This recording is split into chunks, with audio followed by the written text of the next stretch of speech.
con potencia de señales y prodigios, en el poder de la palabra y del Espíritu de Dios, de manera que desde Guatemala hasta los confines de la tierra, todo sea lleno de la gloria de Dios. Este es su programa Mujer Idónea. Bienvenidos.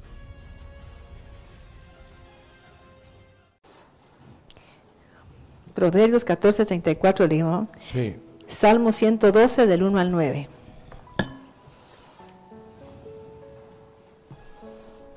Salmo 112, 1. Feliz el hombre que reverencia a Dios. Dice que quiero que le ponga atención a eso, porque a veces queremos que Dios pues bendiga a nuestros hijos, y aquí está la clave en este salmo. Salmo 112, 1. Feliz el hombre que reverencia a Dios, que está atento a sus mandamientos. Su simiente será poderosa en la tierra. La generación de los rectos será bendecida. Va, pero ¿qué son rectos? La gente que es justa, ellos son los rectos. ¿Y quién es la gente que es justa? La que hace sedacá, para poner en equilibrio todo el universo, ¿no? Estamos ahora entendiendo. Mis hermanos, si usted entendiera este tema, mire, usted apartaría parte de su sueldo para ayudar a la gente necesitada. Aparte de dar aquí en la iglesia, tendría, pero hay gente que no le gusta, pero ni siquiera dar en la iglesia, piensa que se va a quedar pobre porque tiene una mentalidad de pobreza y se va a terminar siendo pobre. Pues esa mentalidad de pobreza, la gente que no es capaz de dar, pues nunca va a recibir nada. O sea que la que hace sedacá o el que hace sedacá tiene que estar tranquilo, feliz, porque tiene que estar bien. Sus hijos tienen que estar siempre bien. No se va a meter el diablo ahí con ellos nada más así porque se le da la gana. Porque hay una sedacá que los tiene cubiertos. Hay una sedacá que los está guardando. Salmo 112, 1. Dichoso el que teme al Señor, el que haya gran deleite en sus mandamientos. Pero estamos leyendo la unidad, por favor. Sí, la unidad. Todos esos versículos quiero que sea la unidad. Amén. Su simiente será poderosa en la tierra, la generación de los rectos será bendecida. Dinero y riquezas. La generación, ¿de qué está hablando? De toda la generación, mis hijas, mis nietos, mis bisnietos, todo. Y será bendecida para siempre, ¿ves? O sea que tengo que estar en paz, tranquila en mi casa. Porque pase lo que pase, yo sé que Dios está con ellos. ¿Por qué? Si hago sedacá, así tiene que ser. Versículo 3. Dinero y riquezas abundarán en su casa, y su justicia permanecerá para siempre. Y su sedacá permanecerá para siempre, ¿me? Para siempre. ¿Qué significa? Que siempre habrá gente con bendición de parte de Dios. Del 1 al 9. 4. Luz resplandece en las tinieblas a los rectos. Él tiene Hanún, favor, gracia, para con los justos. Bien le va al hombre que obra. Si quieres que tenga favor y que tenga gracia. Que todo me va bien. Lo que yo comenté hace una semana, que si yo voy a la embajada, ni siquiera me preguntan nada, sino que simplemente me dan la visa. ¿Por qué? No saben ni por qué. Y la gente que hace sedacá pone un negocio y la gente es atraída a ese negocio, no entiende ni por qué. El vecino no vende nada y a él no le alcanza lo que vende. ¿Ya veo? ¿Por qué? Porque hace sedacá. Porque tiene compasión del pobre, del necesitado. Espero que usted desarrolle ese don tan maravilloso. Y le conté que cuando murió mi papá, pues yo me quedé en Guatemala sola, sin un centavo. Solo estaba trabajando y vivía de mi sueldo. Yo tenía 18 años, vivía de mi sueldo y de mi trabajo, que ganaba 60 quetzales. O sea que no soy la mujer que usted hubiera visto en ese momento. Y nunca dije, ay Dios, ¿y ahora qué voy a hacer? Simplemente pensé, yo sé que mi papá fue un hombre bueno y Dios me va a bendecir. Y siempre me ha bendecido porque tuve un padre que le hizo sedacá. Porque su justicia permanece para siempre en sus hijos.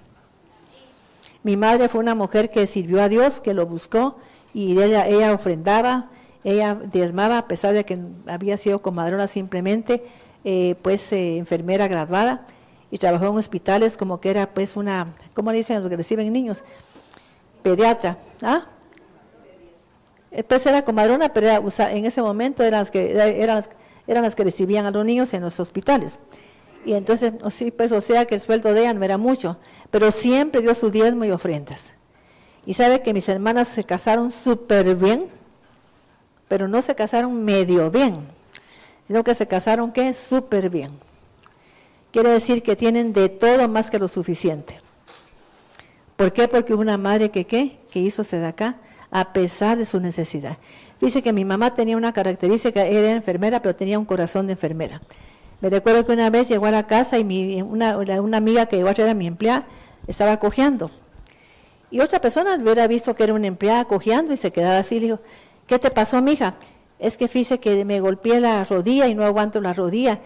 Y le dice, mira acá, te voy a ver porque pues te puedo curar con una inyección.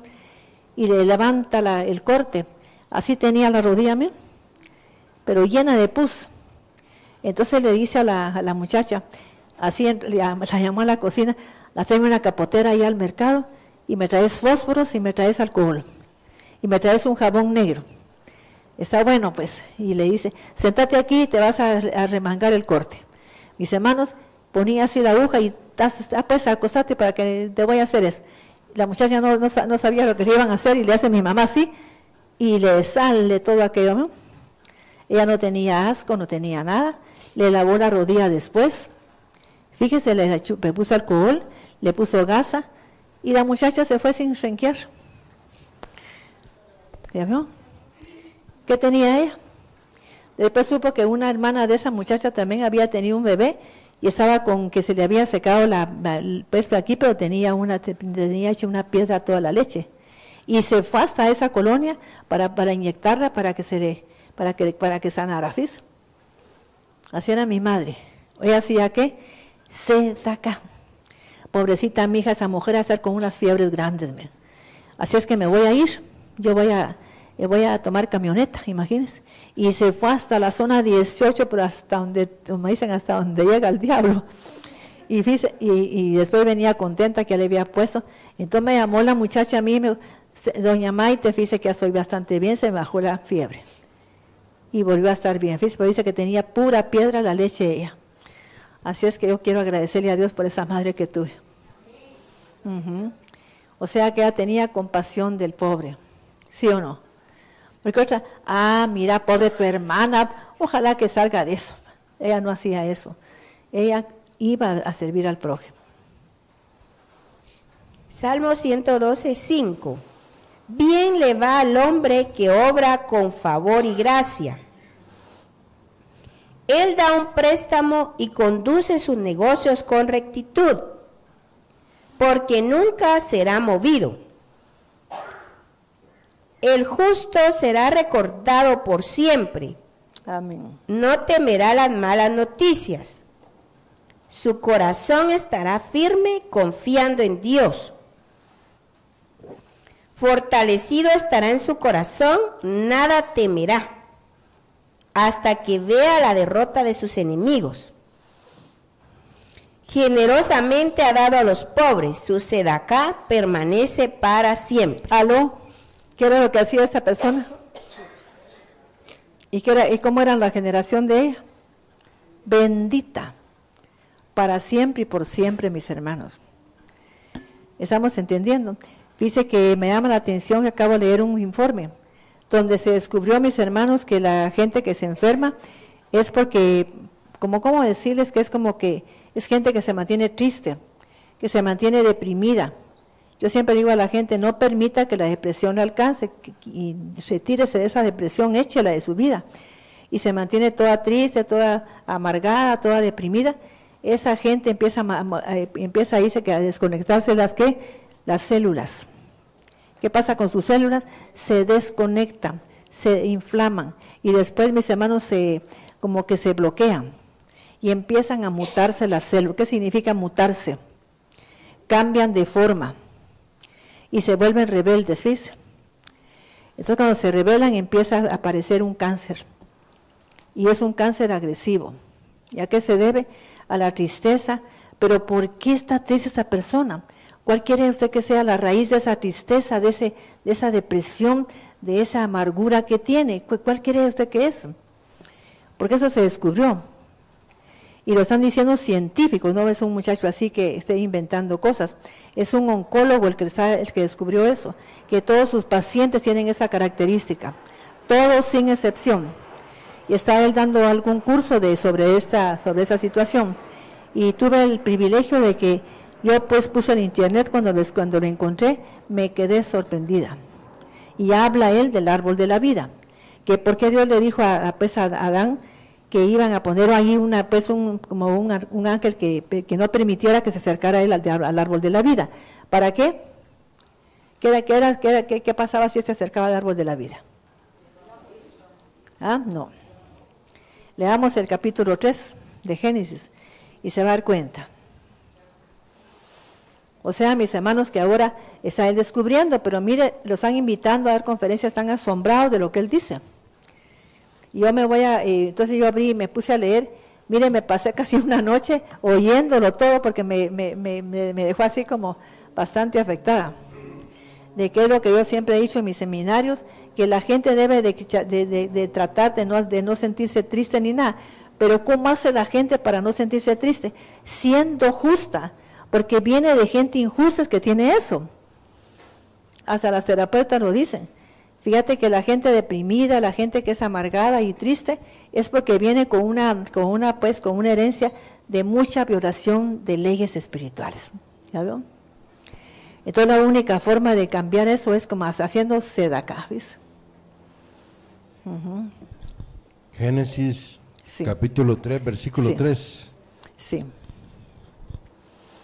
Mas del fruto del árbol que está en medio del huerto. No es cuando ya pues la sentencia que le da Dios.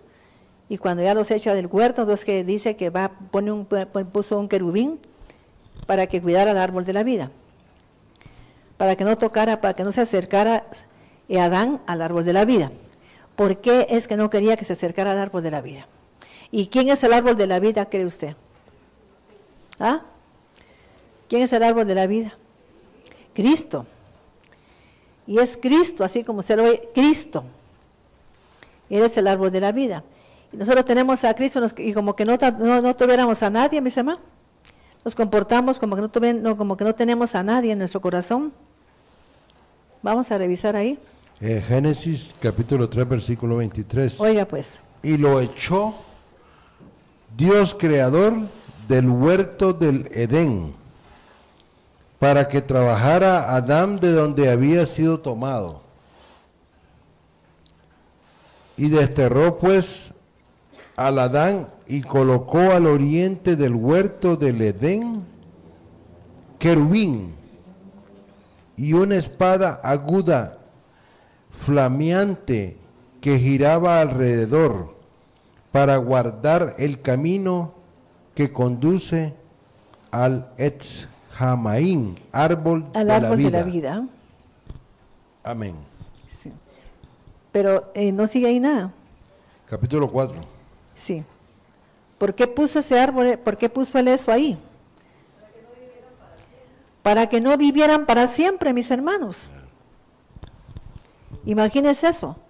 Ahí fue donde empezó a cambiar, ¿cómo decir? Él había nacido para vivir para siempre. Y después dijo él que no iba, pero ¿por qué? ¿Qué tiene que ver el árbol de la vida? Lástima que no estamos el día viernes, porque voy a explicar en el día viernes cómo es que se ve todo eso. Porque ahí está bien escrito, bien descifrado.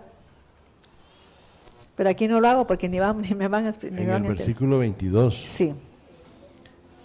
Oiga pues. Génesis 3:22. Entonces dijo Dios creador: he aquí, Adán ha venido a ser como uno de nosotros, para conocer el bien y el mal. Por lo tanto, para que no extienda su mano y tome también del árbol de la vida y coma y viva para siempre. ¿Qué pasa si usted come del árbol de la vida? ¿Qué sería el árbol de la vida ahorita? Si ponemos aquí, por ejemplo, el árbol de la vida, ¿qué atributos hay en el árbol de la vida? ¿Qué atributos hay? Sabiduría, inteligencia, entendimiento, ¿qué más? ¿Ah? Misericordia, miren. ¿Estamos entendiendo ahora? Porque si ellos tomaban de ese árbol de la vida, iban a tener una vida más larga. ¿Iban a tener qué? Una vida más larga, mis hermanos. Me estoy explicando. No sé si mis hermanos entienden esto. Porque yo estaba, mire, asombrada, mis hermanos. Como quizá entiendo yo el árbol de la vida, me quedé asombrada. Aquí tenemos el árbol de la vida. Este es el árbol de la vida. Si yo empiezo a estudiar el árbol de la vida, voy a entender que debo de pedirle a Dios con todo mi corazón vivir en el reino. Para vivir en el reino tengo que pedir para sabiduría y inteligencia, lo que pidió Salomón. Porque eso me va a llevar a ser una persona entendida para hacer justicia, que es Yesed, y para tener dominio propio, que es Geburá. Porque Gibur viene de una gente fuerte. ¿Estamos entendiendo? Y también para llegar de esa forma a tener éxito en mi vida. Si descifro que es Netzach y Jod, vamos a entender que es éxito y qué más, y esplendor. ¿Qué significa esplendor? ¿Qué es una gente que tiene esplendor? ¿Qué es una luz brillante, que tiene luz, que tiene iluminación, que tiene intuición, que tiene cosas espirituales? Porque lo representa el sacerdocio. Imagínense qué cosa más hermosa. Entonces Dios, o sea que la gente, esto no mucho lo entiende. Y es un estudio tan maravilloso que la gente debería de usar cualquier tiempo para escucharlo. Dice que, mire lo que dijo él, que no quería, que lo estaba haciendo para que no se acercara Adán al árbol de la vida y que tuviera vida para siempre. Entonces si yo tengo esos atributos, ¿qué pasa? Voy a tener larga vida y voy a morirme sin estar en una cama. Ay, ¿ya veo? O sea, cuando llegue mi tiempo, viene Dios y, bueno, Maitecita, ya es hora de que te vas conmigo y adiós. ¿Ya veo? Tranquila. Ausente en el cuerpo y presente en el Señor. ¿Estamos entendiendo? Usted que dice, yo tengo miedo de partir con el Señor. Yo no tengo miedo, soy feliz, ¿eh? Y lo digo en serio. ¿Por qué? Porque fue su designio. Él fue el que decidió en qué día me voy. Le quiero decir que durante ese año no me voy a ir, porque ya pasó el día en que yo partiría. Ajá.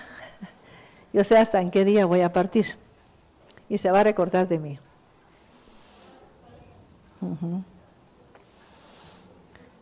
Tranquila. ¿Estamos entendiendo qué es el árbol de la vida? Es un estudio tan maravilloso que me dijo una vez una persona que da hebreo, Maite, yo estoy asustado. ¿Cómo entiendes tú eso? Y también en lo que estoy hablándole de este descubrimiento que hicieron, tiene que ver con esta H y con esta H. O sea, esto tiene que ver con el mundo del Briá.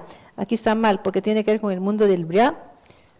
Eso con el mundo de Yetzirah, aquí abajo. Y eso tiene que ver con el mundo de Asia, de la acción. Aquí está en el mundo de las ideas y pensamientos, ¿ven? En esta Hei.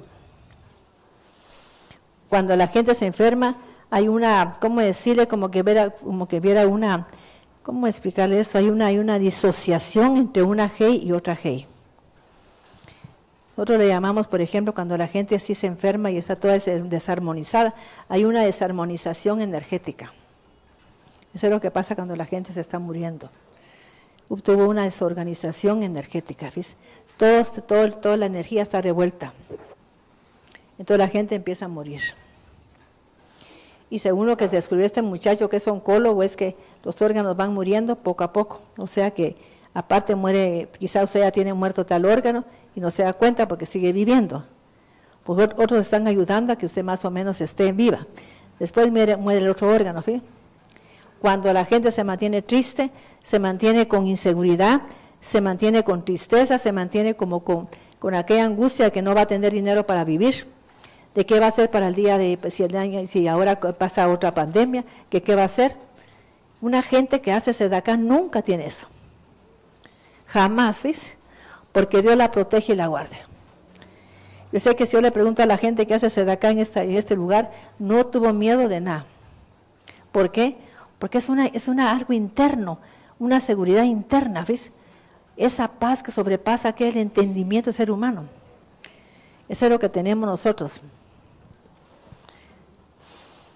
Estamos ahora entendiendo. ¿Va que es interesante hacer eso? O tenerlo. Quizá la gente que me está escuchando no me entiende todo, pero aunque me entienda un poquito, me siento feliz. Porque eso es lo que yo quiero, que me entienda un poquito. Que cuando tengo un problema, no corra a hacer nada. Simplemente haga, bueno, y hacerse de acá no es simplemente dar dinero. También puede dar su tiempo. ¿Estamos comprendiendo? Es dar su tiempo. No tiene el pastor quien lo lleve, lo voy a llevar yo. Ese es dar su tiempo para Dios. ¿Sabe usted que eso es dar su tiempo? Ayudar a una persona en la iglesia. Decirle, mire hermana, la voy a dejar a su casa, si sabe que tiene un poquito de problema para llegar, ya voy para allá, aunque sea la en camino. Es ser servicial, no solamente es que uno diga, ay, es que voy a hacerse de acá dando dinero. No solo es dinero, orar por la gente, atenderla, escucharla. Así es. Si no tengo dinero, pues voy a ser atenta con ella, voy a ser generosa, voy a ser una persona que ore por ella, que la escuche. Ahí estoy haciendo también sedacá. Le voy a dar una palabra de aliento, ¿me? ¿Eso es el sedacá también?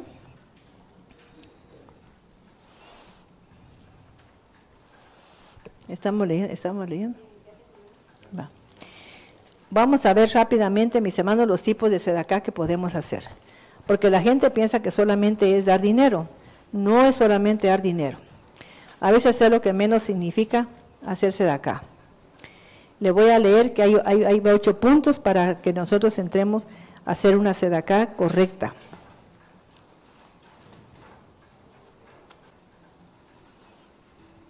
Fíjese pues, facilitarle el dinero a una persona necesitada para que ponga un negocio cuando se sabe que esa persona es responsable y es una persona que tiene alguna habilidad para hacerlo. Porque si usted se lo da a una persona nada más así, tampoco se lo va a regalar. Vamos a ver rápidamente algunas porciones del Salmo 20. Del Salmo 20, por favor. Ayudar a alguien que decide, mire, le voy a dar para que ponga un negocio, pero tiene que trabajar, porque si no, ese dinero se le va a terminar y va a estar otra vez igual. Hacerse de acá nos libra de juicios. Es como hacer un ticún que he hablado yo. Salmo 20. Salmo 21. Dios te responda en el día de la aflicción. En el nombre del Creador de Jacob te engrandezca. El nombre. Sí. El nombre del Dios Creador de Jacob te engrandezca. Él te envía ayuda desde el lugar santo y desde Sión te fortalezca. Sí. Haga Dios memoria de tus ofrendas y acepte tus holocaustos. ¿Estamos de acuerdo? ¿Qué pasa cuando usted ayuda a una persona o ayuda al prójimo? ¿Qué va a hacer Dios? Hace memoria, mis hermanos, de todo lo que usted le ha dado a la gente pobre, a la gente necesitada, porque dice la Biblia que el que le da al pobre le da a Dios. Me viste ¿qué? Con hambre y me diste de comer. Me viste con necesidad y me diste un techo. Me viste con sed y me diste de beber. El que le hace a uno de estos pequeños me lo hace a mí. Dar dinero, comida, enseñanza. Hacer un favor o un beneficio para otro. Y también entre esas sedacá entra, por ejemplo, ayudar a jóvenes a estudiar, a personas con cáncer, ancianos, jóvenes con pobreza extrema para estudios, personas que salieron de prisión, tener cuidado de alguien que necesite pues tener siquiera para comer porque es un anciano, jamás dejar que un anciano se muera del hambre. Segundo, ¿qué tipo de caridad salva al hombre de la muerte? ¿Quién me dice a qué tipo de caridad salva al hombre de la muerte? ¿Ah? Pero ¿a qué tipo de persona hace usted de acá para que lo salve de la muerte?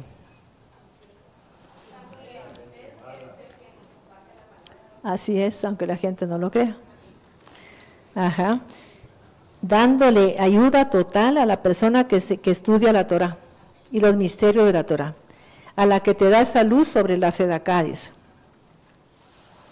Y también que usted ayude a una persona que está muy grave y que haga de aparte y que se constituya en su benefactor. En Deuteronomio 14, 28, 29, vamos a leer un momentito. Mientras ella lo busca, el que ayuda a quien estudia la Torah, ya que esa persona se dedica totalmente al estudio de algo que tiene que ver con Dios, y es el que da más luz porque tiene su tiempo totalmente en la palabra de Dios. Deuteronomio capítulo 14, versículo 28. Sí, al 29. Al fin de cada 3 años apartarás los diezmos de tus cosechas ese mismo año. Y los si usted lee, por traerás, ejemplo, el artículo 14, 22 al 20 pues en adelante, está diciendo que usted tiene que dar esos diezmos, pero aparte de ese, aparece en el 28 y 29, tiene que apartar los diezmos de 3 años, fíjese, aparte de haber cumplido con todo. ¿Verdad que sí? O sea que está en Deuteronomio 14 del 22 al 29, pero estamos leyendo solo 14, 28, 29, pero en el 22 en adelante dice que usted tiene que, pues, que tiene que dar todos los diezmos, cumplir con todo. Y además de eso, cada cierto tiempo tiene que darle el diezmo al siervo de Dios. Vamos a leer ahí. 14, 28, 29. Versículo 28. Al fin de cada 3 años apartarás los diezmos de tus cosechas ese mismo año. Es extremo. Es aquí precisamente en la formación, porque nos empezamos a imaginar que nos va a ir mal, que nos va a pasar algo con mi hijo, que mi hijo va a terminar aquí. Estoy formando, estoy tocando el núcleo de sus células, Padre. Y estoy enviándole, Señor, esos pensamientos que van a cambiar a esa persona, que le van a hacer tanto daño, Señor. Ayúdanos a tener pensamientos de bien y no de mal. En el nombre de Jesucristo te doy las gracias, Padre, por este mensaje. Amén. Solo quisiera que el hermano leyera al final 11:17, Proverbios 11:17,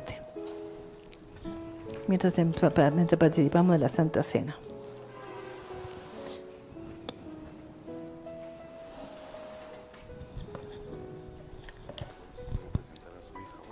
¿Quién? Proverbios. Pues sí. Pues sí. Proverbios Sí. 11:17. Sí.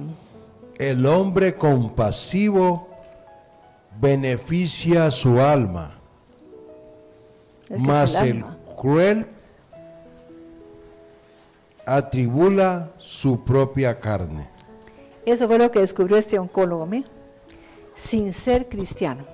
Fíjese qué tremendo. Él es oncólogo y descubrió que la gente que no tenía compasión, fíjese que se fijó, él es judío, pero no es cristiano entonces. Y él empezó a notar que la gente que se estaba muriendo era gente sin compasión ninguna, que no le importaba nada, que eran gente amargada, gente que vivía renegando, fíjese, y con una tristeza profunda. Entonces él se asombró y empezó a escribir pues todo lo que los enfermos le dicen a él. Y miró que era gente que vivía renegando en la vida, hablando del papá, de la mamá, que mi papá me dejó, que mi mamá me dejó, que mi marido hizo esto, que todo eso vio, y vio que no le importaba a los demás, ¿ves? Entonces vio que estaba pagando lo que dice exactamente él. Vuelvo a repetir, hermano. 11, 17. Proverbios 11, 17. El hombre compasivo beneficia a su alma, mas el cruel atribula su propia carne. ¿Su propia qué? Carne. Esa enfermedad que está en Japón, que apareció, mis hermanos, una depresión en niños, en jóvenes, que dice que no tienen sentido su vida, es por esto. Porque vienen de una familia que no tiene compasión, que no tiene misericordia de los demás, que le importan los que están necesitados. Miren, mis hermanos, que yo viví en una casa que me fijé que había un señor que no tenía nada de compasión para la familia.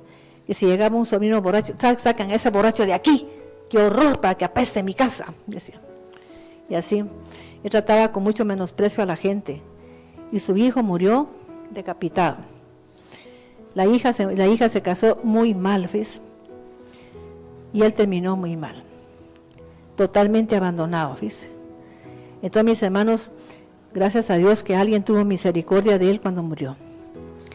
Pero de veras murió totalmente solo. Y murió de un montón de problemas de dolores, con un montón de dolores en el cuerpo. El oncólogo es uno que estudia, pues, él se dedica especialmente a estudiar la leucemia, ¿ve? Y vio que venía de familia así. Que qué triste, venir de una familia sin compasión, sin nada de compasión. Y a veces pone compasión en esa gente que está con enfermedad a última hora, pero ya es tarde, ya abarcó ya pues se afectó su propio cuerpo. Porque ahí da a entender que ya hace daño a su alma y a su cuerpo. Ese proverbio me dejó a mí, pero sentada. Así es que le pido que lo lea en su casa despacio y que le pida a Dios sabiduría para entenderlo. Vamos a bendecir y santificar los alimentos. Y quiero agradecer a Dios al que descubrió cómo hacer esto, porque muy bien, que Dios los bendiga. Padre, te doy gracias por el pan y el vino. Y te ruego, Señor, que sea fuente de gracia, de bondad y de amor para nuestra alma, Señor. Bendice el pan y el vino, Padre, en el nombre de Jesucristo. Amén.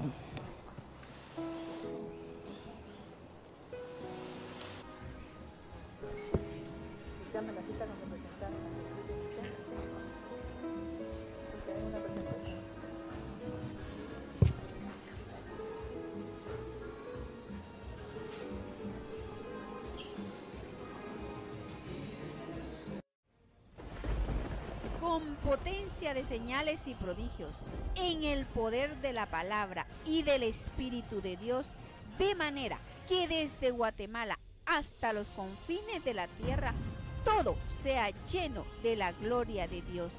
Este fue su programa, Mujer Idónea. Gracias por sintonizarnos. Lo esperamos en el próximo programa con doctora Maite de Cuevas.